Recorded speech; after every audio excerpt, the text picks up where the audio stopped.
ஆண்டவரின் இதயத்திற்கு நெருக்கமானவர்களே, இன்றைய நற்செய்தி வாசகமானது யார் விண்ணரசுக்குள் செல்ல முடியும் என்பதை இயேசு தம் சீடருக்கு அழகாக தெளிவாக எடுத்து எம்புகிறார்.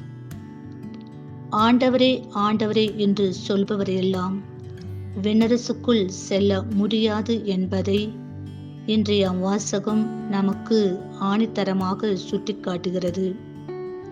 இறை திருவுளத்தை தியானித்து அதனை நமது வாழ்க்கையாக மாற்றுவோம் என்றால் நாம் அனைவருமே விண்ணரசுக்குள் செல்வோம் என்பதை இயேசு பாறை மீது கட்டிய வீடு, மணல் மீது கட்டிய வீடு போன்ற உவமையை பயன்படுத்தி நாம் புரிந்து கொள்ளும் வகையில் உணர வைக்கிறார்.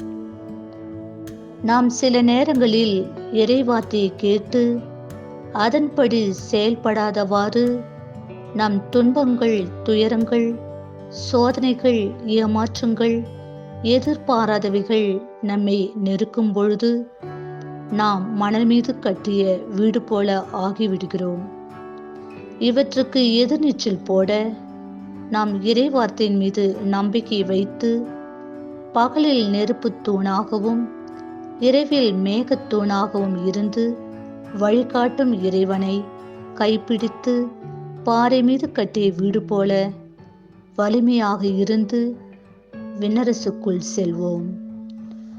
வெறுப்பது யாராக இருந்தாலும் நேசிப்பது நீங்களாக இருக்கட்டும் என்று புனித அன்னை தெரசா அழகாக கூறியிருக்கிறார்.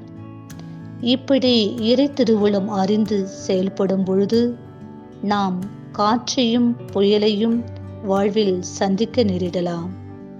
அப்பொழுது மனம் தளராமல் நம் ஆண்டவரை சிக்கென பிடித்து பாறை மீது கட்டிய வீடு போல நிலைத்து நின்று கல்கத்தாவின் கலங்கரை விளக்காக புனித அன்னை தெரசா திகழ்ந்தது போல நாமும் விண்ணரசை முன்னிட்டு கலங்கரை விளக்காக இறை அரசை கட்டி எழுப்புவோம்.